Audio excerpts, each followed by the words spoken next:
السلام عليكم ورحمة الله وبركاته. أهلا وسهلا بكم مرة تانية طلبة وطالبات الصف الثالث الثانوي. هنكمل مع بعض فيديوهات المراجعة هنتكلم على الجزء الخاص بالرايتنج سكيلز، وهنحل أسئلة MCQ على جزء البراجراف part of speech and the essay. هنبص عندي في first question بيقول what part of speech is suddenly. What part of speech is suddenly. وطبعا suddenly is an adverb. Number 38. Which of the following is an adjective? Which of the following is an adjective?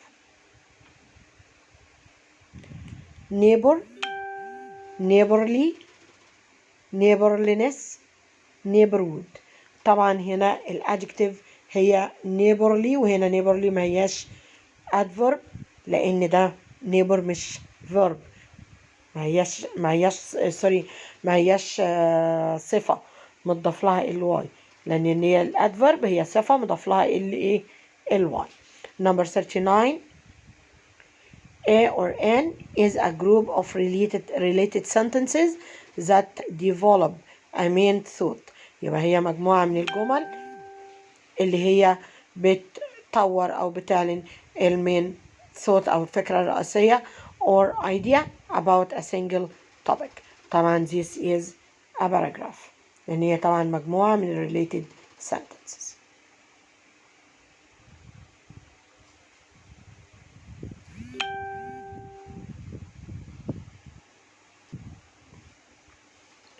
Number 40. The sentences states the main idea. The sentence state the main idea. طبعا اللي بتعبر عن المين idea is the topic sentence. Number 41. The sentences that explain the main point in a paragraph are called supporting, starters, conclusions, inquiries, or details. وطبعا هي supporting details. Number 42. Words like first, next, then, finally, etc. are called words. طبعا كل الكلمات دي بنسميها ايه؟ transition, transformation, intonation, repetitive. طبعا هي transition words اللي هي بتديني التسلسل الزمني. Number 43. That is the final paragraph of the essay. أو آخر paragraph في الإيساي. طبعا ده اللي هو الإيه؟ طبعا conclusion. Number 44. Choose the best phrase to complete the following sentence. يعني عايز أخد أو يعني أحسن عبارة تكمل لي السنتنس اللي موجودة قدامي. What? I am a bus driver. What are you doing? Have you done? Do you do? Have you been doing lately? يبقى هنا هو بيقول I am a bus driver. يبقى هنا ايه؟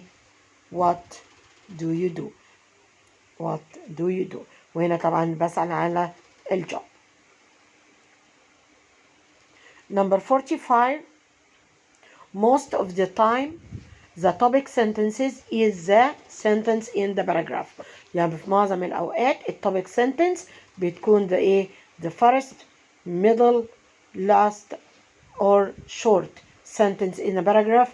طبعا هي بتبقى عادة ال first sentence of a paragraph.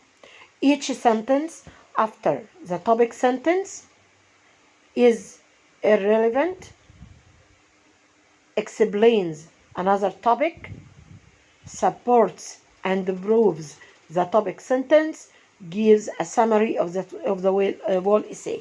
طبعا كل جملة بعد الtopic sentence هي بتعمل ايه؟ بتعمل support وتبرهن على الtopic sentence. Number 47. We use a topic sentence in order to. We use a topic sentence in order to. يعني الtopic sentence دي بنستخدمها ليه؟ Stop the reader getting bored. اللي بتخلي يعني تمنع الكاتب انه يمل. tell the reader what is being talked about in a paragraph، يعني هتقول له اللي احنا هنتكلم عن ايه في الباراجراف ده. explain why the reading must go on reading، يعني هي بتشرح ليه الريدنج او الريدر must go on reading. help the reader enjoy his or her time، طبعا الانسر is number B اللي هي tell the reader what is being talked about. topic sentence should be، الtopic sentence should be tricky and difficult to understand، يعني يبقى جملة فيها خدعة أو خداعة وتبقى صعب إنها تتفهم. packed with details، يعني تكون محملة بالديتيلز أو اللي هي التفاصيل. about a broad range of idea، يعني تبقى عن مجموعة من الأفكار. ولا clear and informative، طبعا هي لازم تبقى clear and informative. يعني ايه clear يعني تبقى واضحة وغير رسمية. طيب which of the following would be a good topic sentence، يعني أيهم هيبقى good topic sentence in a paragraph about dangers of smoking. لو أنا هكتب باراجراف عن dangers of smoking اللي هي مخاطر التدخين، ايه أفضل topic sentence موجودة؟ بيقول هنا number A there are special places where you can smoke، في أماكن خاصة تقدر تدخن فيها. هل ده له علاقة بالdanger of smoking؟ طبعا لا. smoking is known to cause serious disease، يعني معروف ان التدخين بيسبب امراض خطيرة. طبعا يبقى دي ليها علاقة بالdangers of smoking. بس برضو هنكمل. some people enjoy smoking، يعني بعض الناس بتستمتع بالتدخين. one of my neighbors died of lung cancer، يعني احد جيراني مات من lung cancer. طبعا اللي ليه علاقة بالdanger of smoking is number B. number 50 which of the following statement is a fact؟ أيهم fact، يعني ايه fact؟ يعني حقيقة. طيب it's too cold to play football now، يعني الدنيا باردة قوي دلوقتي على انك تلعب فوتبول، هل دي fact؟ طبعا لا. German shepherds make the best family pets، يعني اللي هم الرعاة بتوع اللي هم اللي بيرعوا الغنم بتوع ألمانيا بيربوا أفضل حيوانات أليفة، هل دي fact؟ ده رأي، طبعا دي opinion. Mr. Magdi is the best teacher I have ever had، وطبعا برضو دي is opinion not fact. Houston is the largest city in Texas، هيوستن هي أكبر مدينة في تكساس، وطبعا this is fact. يبقى عندي الأنسر is number D.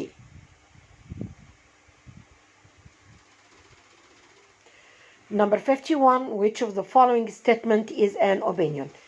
أيهم بقى is an opinion. newspapers publish the news، إن الجرايد بتنشر أخبار، هل دي opinion؟ طبعا no. everyone should read the newspaper، everyone should read the newspaper، يبقى كل واحد لازم يقرأ الجريدة. is this an opinion or fact؟ طيب many skills are used in the printing of a newspaper، يعني مهارات كتيرة بتستخدم في طباعة الجرايد، هل ده رأي ولا حقيقة؟ طبعا fact. weekly newspapers are printed twice a week، بتطبع مرتين في الأسبوع، طبعا دي برضو fact.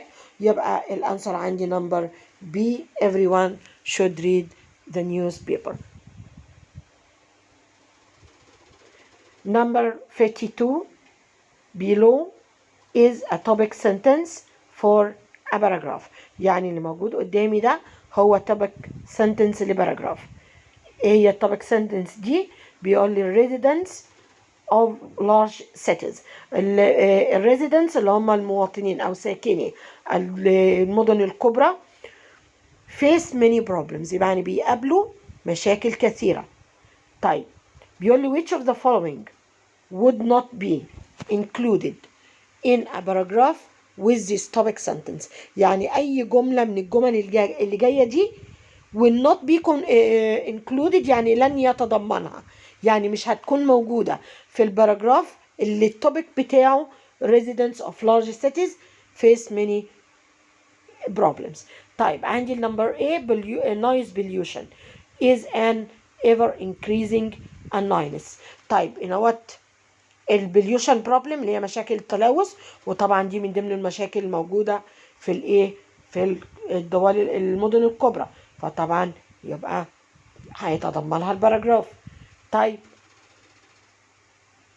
crowded streets lengthen travel time، الشوارع المزدحمة بتطول وقت الانتقال، طبعا دي برضو من مشاكل المدن الكبرى.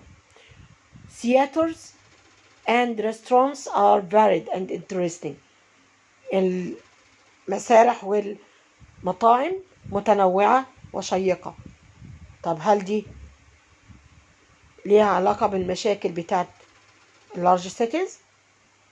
طبعا لا. طيب crime is increasing in resident area، يعني اللي جرائم بتزيد في الريزيدنتال area. طبعا الجملة اللي هي لن يتضمنها الباراجراف اللي هي نمبر C theaters and restaurants are varied and interesting. Number 53 sorry.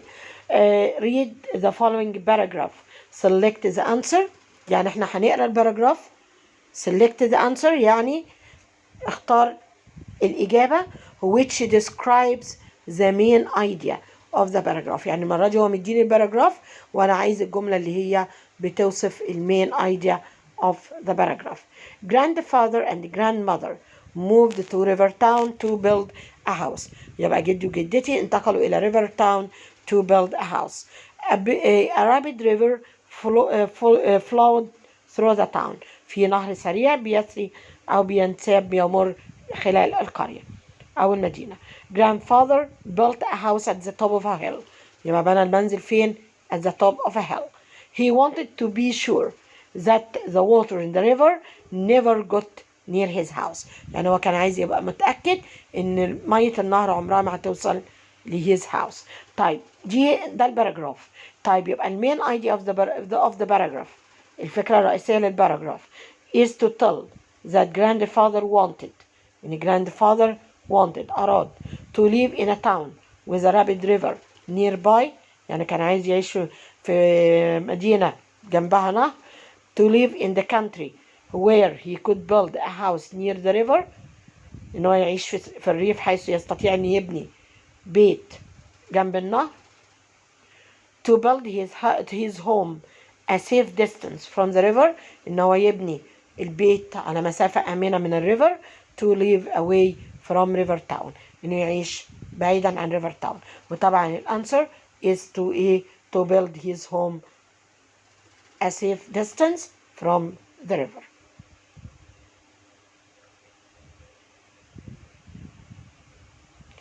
Number 54, identify the best sentence for the following paragraph. Thousands of people، يبقى هو عايز هنا بقى ايه احسن topic sentence. Thousands of people are born each day، يبقى آلاف الناس بتولد كل يوم. The population of the world has already exceeded 7 billion، يعني التعداد السكاني بالفعل تعدى 7 billion.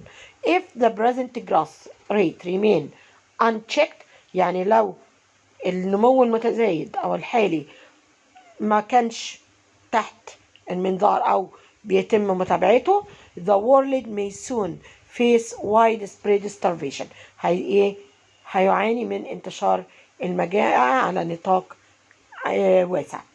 poverty الفقر and serious health problem. طيب نيجي نشوف التوبيك sentences. It is therefore، يعني إنه لذلك predicted that most of the world's population will suffer from health problems in the near future، يعني بيقول لك نتيجة لذلك it is therefore.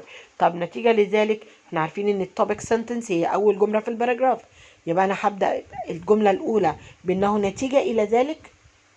طبعا كان المفروض ان بيسبقها كلام، يبقى طبعا this is not the best answer. Number B, one of the most serious issues in the population boom in third world countries. يبقى one of the most serious issue، يعني واحدة من أخطر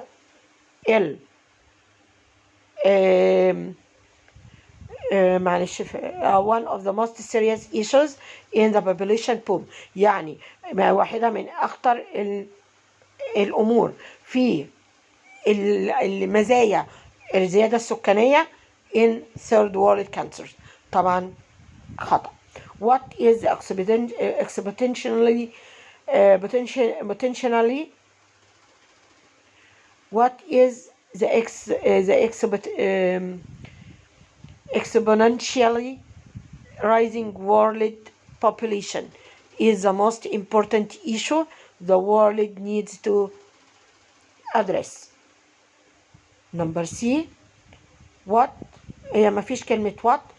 The exponentially rising world population is the most important issue the world needs to address. اللي هي الزيادة اللي هي الكبيرة في تعداد السكان العالم هو من أهم الأمور أو المشكلات اللي يجب على العالم إن هو إيه يناقشها. وطبعا this is the best. طبعا مفيش كلمة what. طيب number 55, what part of a speech is defined as a word that is used in the place of a noun such as he or them. يعني أنه كلمة فيهم تعرف على إنها الكلمة اللي بتحل محل النون زي he أو she، طبعا دي a pronoun.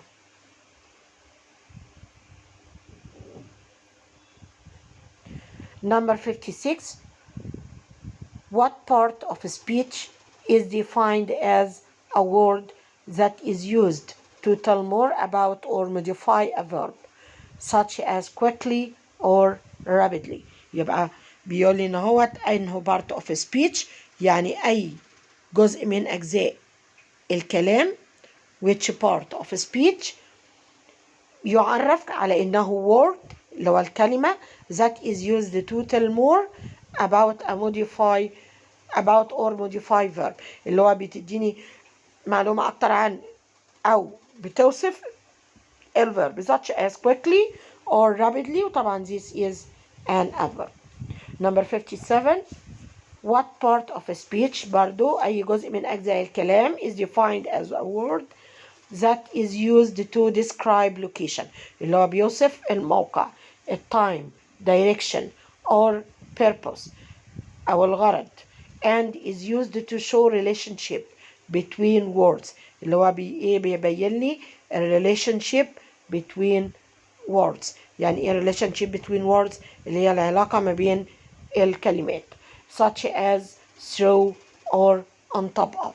طبعا through أو on top of is a very good is a preposition. We'll answer number D. Number 58, what part of a speech is defined as a word that often expresses a strong feeling، اللي هي بتدي ال strong feeling and is followed by an exclamation point، يعني بيجي وراها ايه نقطة تعجب such as wow oops. اوكي الكلمات ديت احنا قلنا الكلمات دي اسمها ايه؟ برافو عليك it's ايه an interjection. Number 59, what part of a speech is defined as a word that is used to link sentences, clauses, phrases, or words such as yet or but. طيب دول بقى عبارة عن ايه؟ طبعا دول عبارة عن روابط أو conjunction. يبقى الأنسر is number C, conjunction.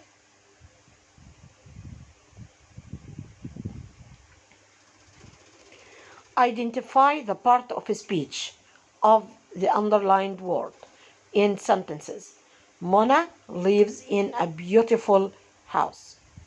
طيب كلمة beautiful is an adjective, an adverb, a conjunction, or a preposition.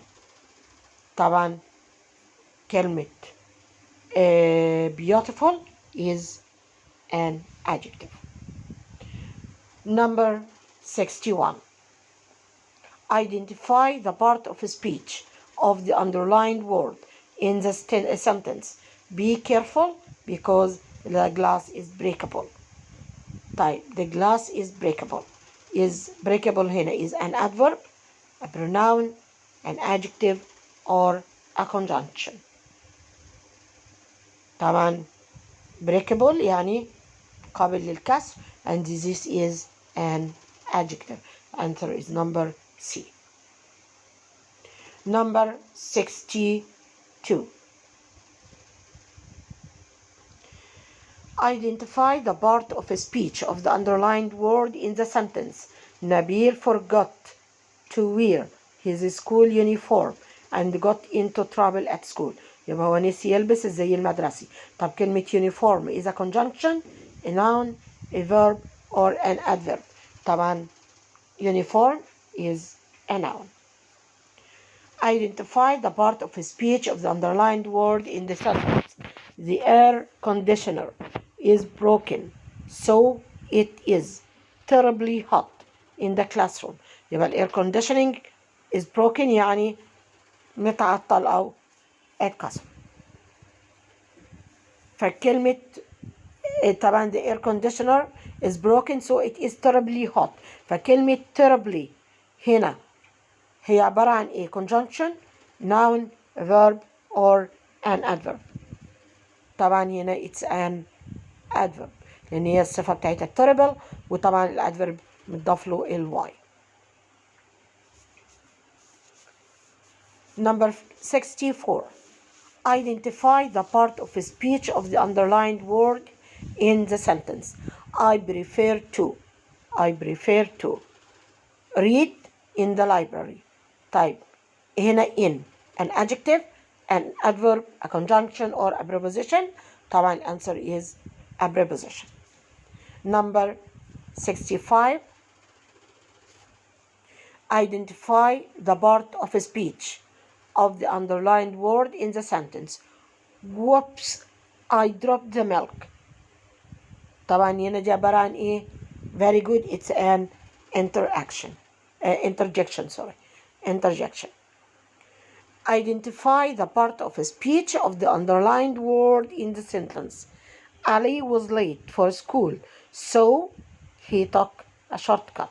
طبعا هنا so هي عبارة عن ايه؟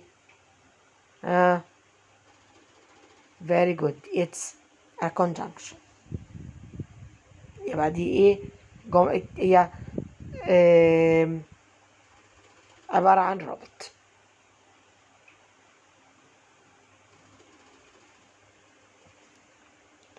Identify the part of a speech of the underlined word in the sentence. Go down the stairs and through the halfway. الكلمتين كلمة down and through are very good. يبقى they are preposition. Identify the part of a speech of the underlined word in the sentence. Oh dear, I don't know what to do about this mess. This is interjection, an adverb, conjunction, or a preposition. طبعا an interjection. Number 69. Identify the part of a speech of the underlined word in the sentence. He likes to play with his friends at the park. Adverb, pronoun, adjective, or conjunction. طبعا he and his, very good pronouns. Identify the part of a speech of the underlined word in the sentence. Rachel studied hard and passed the math test easily. طبعا easily is an adverb. Identify the part of a speech of the underlined word in the sentence. Please bring my PE shirt to class. طبعا هنا my is very good, is a possessive determiner. Is a possessive determiner. Number 72. Identify the part of speech of the underlined word in the sentence. She doesn't like coffee, nor does she like tea. طيب هنا nor is a conjunction, a noun, a verb, or an adverb. Very good. It's a conjunction. Identify the part of speech of the underlined word in the sentence. The dog ran across the street. طبعا ran, very good, is a verb.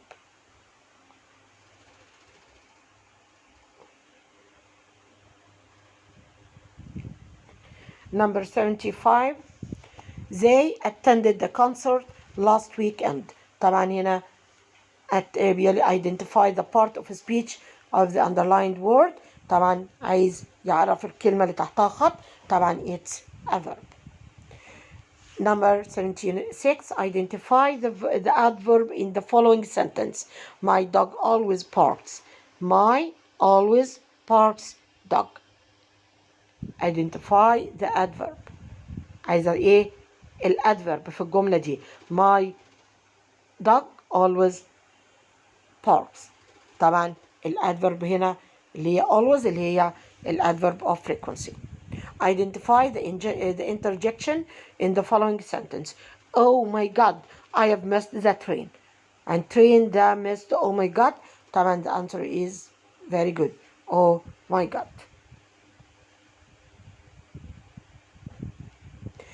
A strong interjection is punctuated with a. A strong interjection زي oh wow ups hops كل الحاجات دي هتنتهي بإيه؟ very good بإيه؟ exclamation mark. Since he is late, we are going to the movie without him. Identify the part of speech of the underlined word. طبعا هنا since is a conjunction. يبقى هي عبارة عن رابط. Number 80. I would like to spend my summer holiday in Alexandria. Identify the proper noun in the sentence. The proper noun is summer, Alexandria, holiday, or my. طبعا proper noun اللي هو ايه الاسم اللي بيطلق على الشخص المدينة اللي هي التسمية بتاعته. طبعا هنا proper noun is very good Alexandria. Number 81. Quietly they walked around the entire building 3 times. Identify the part of speech of the underlined word اللي هي around. طبعا around هنا is a noun, conjunction, a preposition, or an adverb. طبعا around يعني حول ودي preposition. Very good. Number 82. Identify the adjective. عايزة أطلع من هنا إيه الadjective. The cake اللي هي طبعا الصفة. The cake baking in the oven يعني الكيك المخبوز in the oven made the whole house fragrant. Where is the adjective? طبعا fragrant. Number 83. Identify the adverb. The coffee is very hot. أنا عايزة هنا الإيه الادفرب. فين الادفرب هنا؟ طبعا very good اللي هي very. I hardly recognized my old friend. Here is the adverb. Hardly modifies. يعني الادفرب hardly modifies mean modifies old my ولا recognized ولا friend. طبعا هنا هو بيوصف recognize. Choose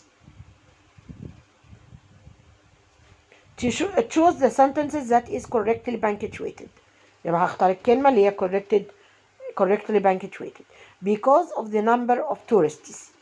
Because of the number of tourists. هنا في apostrophe. طب الابوستروف دي مكان ايه؟ المفروض الابوستروف يا في اختصار او دمج او حرف محذوف وانا ما عنديش ولا حاجة منهم يبقى طبعا الجملة دي incorrect. number B. مش هكمل بقى. number B because of the number of tourists. بسبب ايه؟ عدد السياح. because of the number of tourists who ride bicycles along this road. it's best to drive carefully. طب it's best، it's ده ضمير ملكية. طب بينسب ايه لايه؟ فدي طبعا برضو incorrect. number C because of the number of tourists who ride bicycles along this road it is best to drive carefully. it is best to drive carefully. طيب يبقى هل هنا فيها أخطاء في البنكتويشن؟ طبعا لا. طيب نشوف برضو آخر جملة because of the number of tourists. هنا حطيت لي أبوستروف ما بين الاس وما بين tourists. كلمة tourist هي كلمة جمع ما لهاش أبوستروف، ما فيهاش ملكية، فبالتالي number C is the correct sentence. number 86 choose the correctly punctuated sentence. a chess match on the other hand can take hours. فهنا بيقول لي ان ماتش التنس على جانب آخر ممكن ياخد ساعات.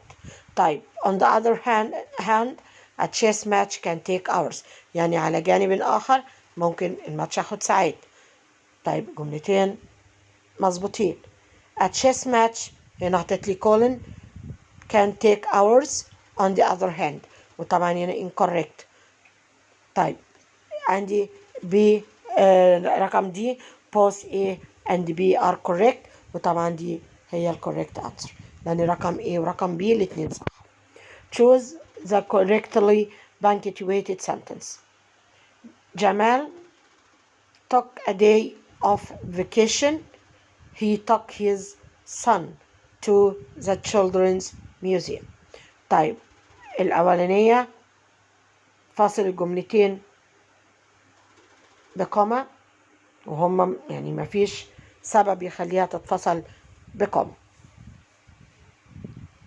Jamal took a day of vacation, comma, and he took his sons to the children's museum.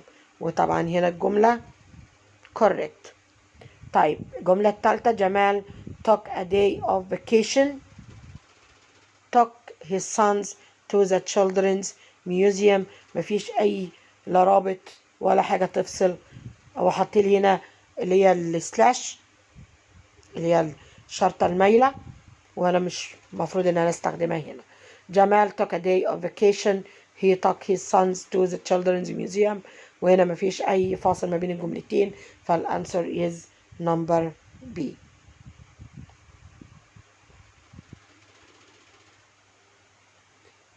number 88 choose the correctly punctuated sentence. The potential applications for this research, Dr. Magdi, are extraordinary. طبعا هنا البنكتويشن بتاعتي صح، لان انا حط لي هنا هو دكتور مجدي ما بين تو كوما، لان هو لو انا شلته مش هيأثر في الجمله. بعد الدكتور فيه فول ستوب، في اخر الجمله فيه فول ستوب، وبادئه بالكابيتال لتر، دكتور بكابيتال لتر، مجدي بكابيتال لتر، فديت is correctly punctuated. بس برضو لازم اشوف بقيه الاجابات. عندي بيقول this researches potential، حط لي apostrophe اس، ده خطأ. الجملة الثالثة بيقول لي دكتور مجدي the potential applications for this research are extraordinary.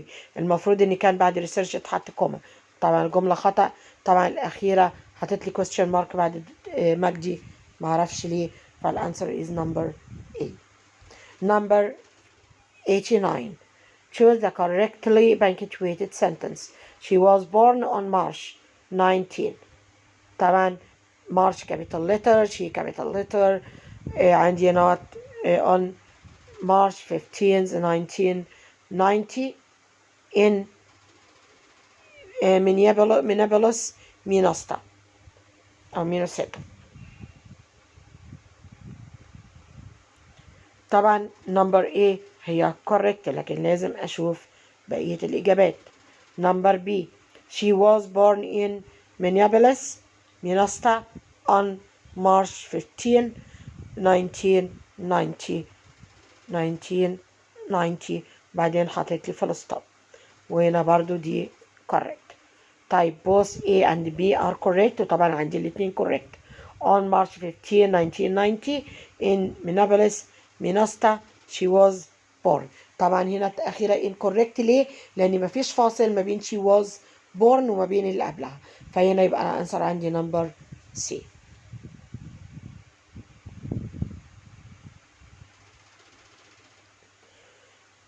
Which of the following is true؟ يعني أيهم true، يعني أنه جملة فيهم حقيقية.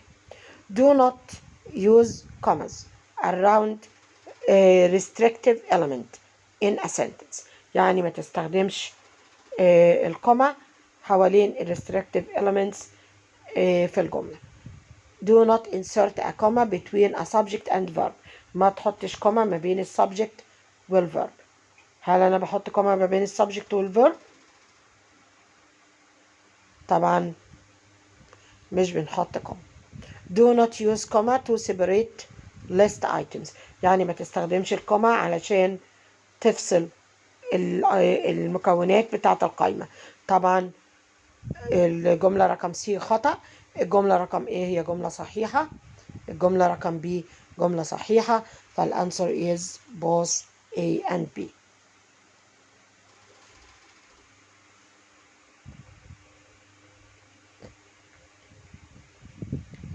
Identify the topic sentence in the following paragraph. يعني طلع الtopic sentence. It is often said that lightning never strikes twice in the same place. يعني دايما يقال ان البرق لا يضرب منطقة او نفس المنطقة مرتين. But this isn't true.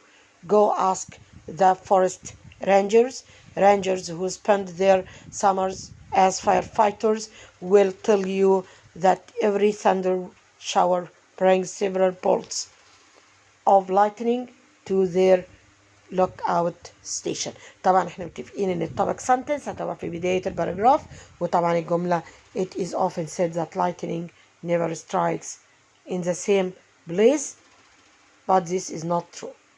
يبقى طبعا الانسر is number C.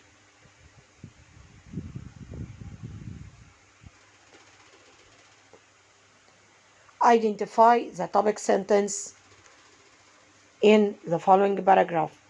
Advertising affects our lives every day. يبقى الادفرتايزنج او الاعلانات بتأثر على حياتنا يوميا. يبقى فين هي دي طبعا التوبيك سنتنس اللي احنا اتفقنا هتبقى اول جملة في الباراجراف. Choose the best sentence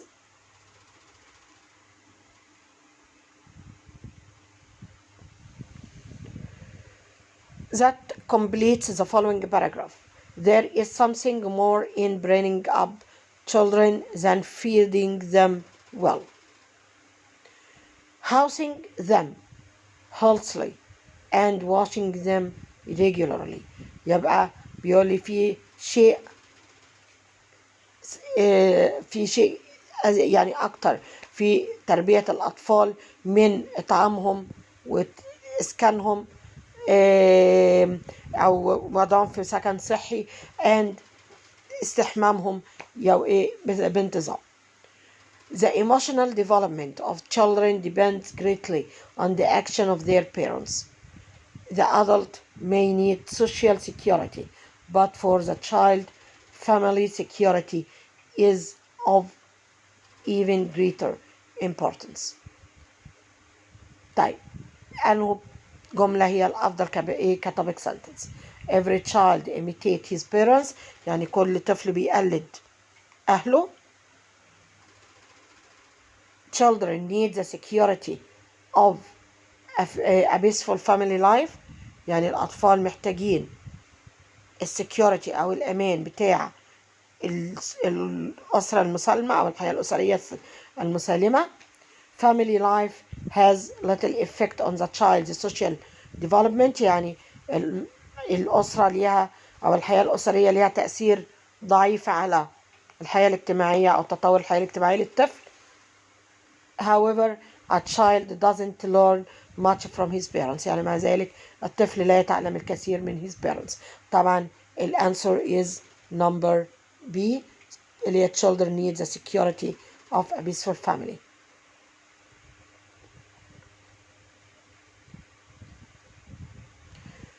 Number 94. Choose the best sentence that completes the following paragraph. Getting through a day. Getting through a day without being touched by the press would be difficult. يعني انك تقضي يومك او تكمل اليوم بتاعك دون انك تدخل او تتعرض الى الضغط سيكون شيء صعب. We have daily morning and evening newspapers and weekly news magazines. What we eat, what we buy, what we do, and what we think is influenced by the press. طيب عندي هنا number A. The power of the press upon us is really enormous. هل دي هي البست sentence اللي هي ممكن تكمل البراجراف ده ولا لا؟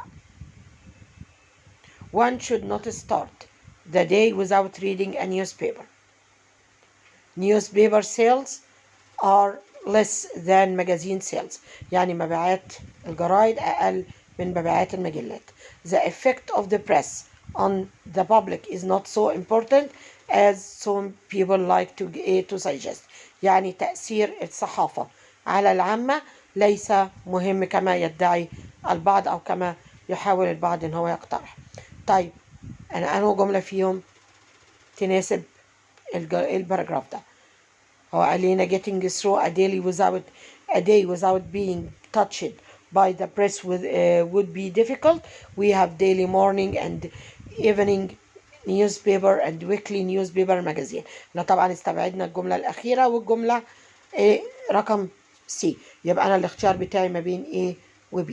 طيب يبقى هنا the power of press upon us is really enormous ولا one should not start the day without reading a newspaper. إن الشخص ما يبدأش يومه بدون قراءة newspaper. طبعا number E.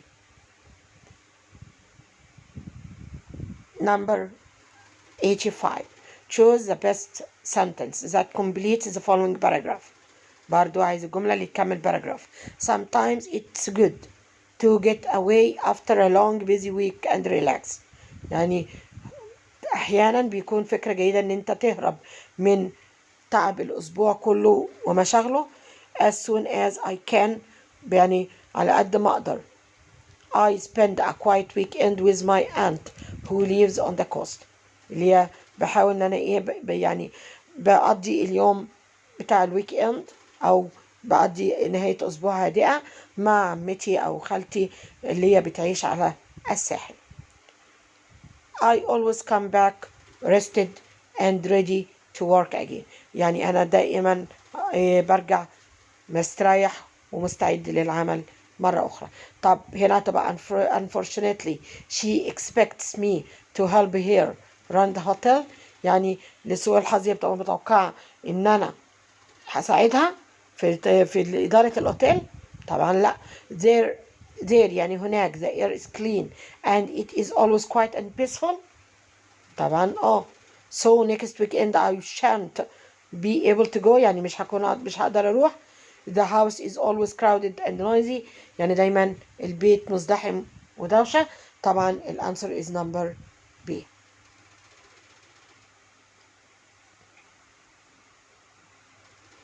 Choose the best sentence that completes the following paragraph.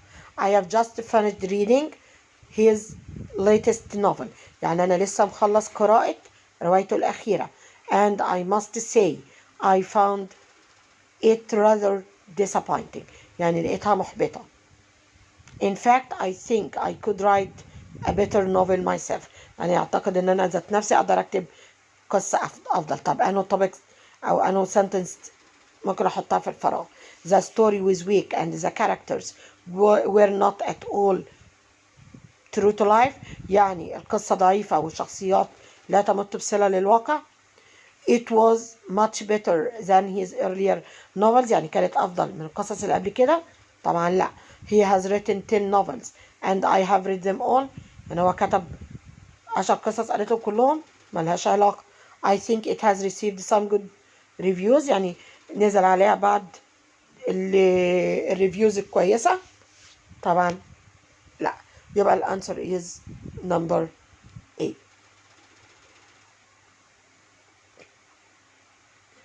Number 97.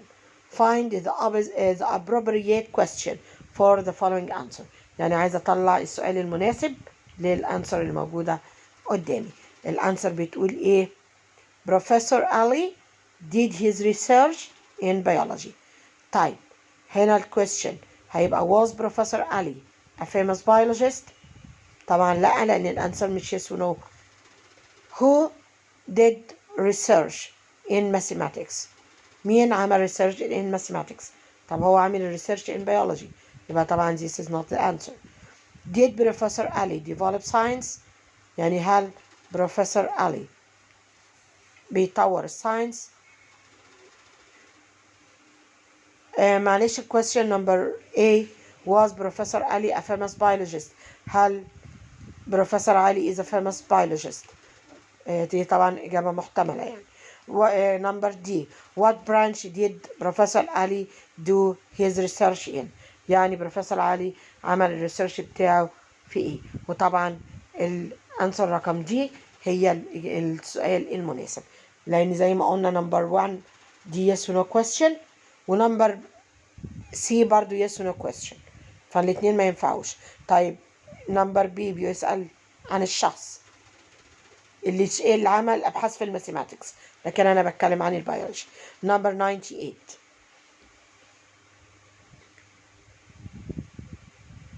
Choose the appropriate answer to the following question. Can I borrow your map of London? Can I borrow your map of London? Certainly. بالتأكيد. Don't mention it. That's alright. Here you are. You are welcome. طيب أنه هنا إجابة تنفع للسؤال ده. هقول له can I borrow your map of London؟ ممكن أجيب لك الماب of London. هيقول له إيه؟ certainly. فهيقول له طبعا here you are.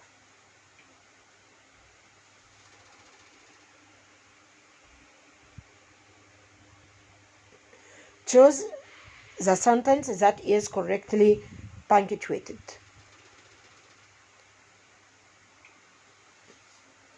After you finish your homework, you can play football. طب after you finish your homework في comma you can play football، فالجملة is correct. After you finish your homework المفروض إن في comma يبقى incorrect. طبعا رقم C ما فيها exclamation mark، رقم D فيها question mark، وطبعا الاتنين خطأ، يبقى الأنسر is number 99. Number 100. Choose the sentences that is correctly punctuated.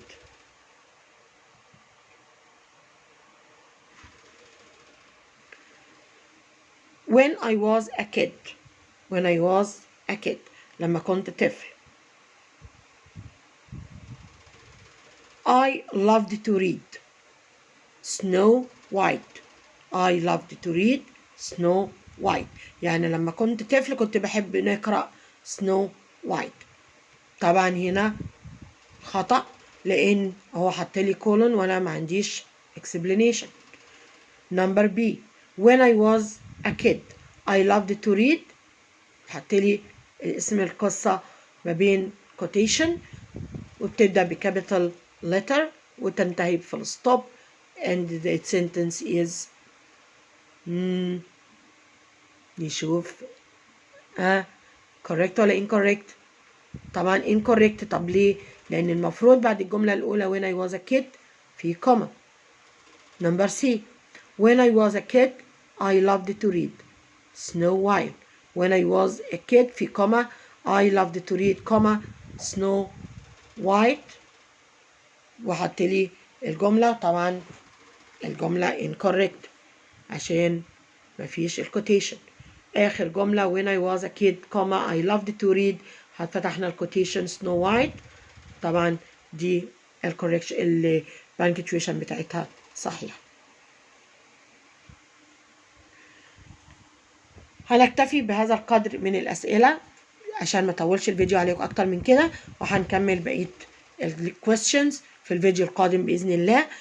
استنونا في الفيديو القادم، وما تنسوش تعملوا لايك وشير للفيديو وتفعلوا الجرس وتشتركوا في القناة إذا كنا لسه ما اشتركناش. Until we meet again, goodbye and good luck.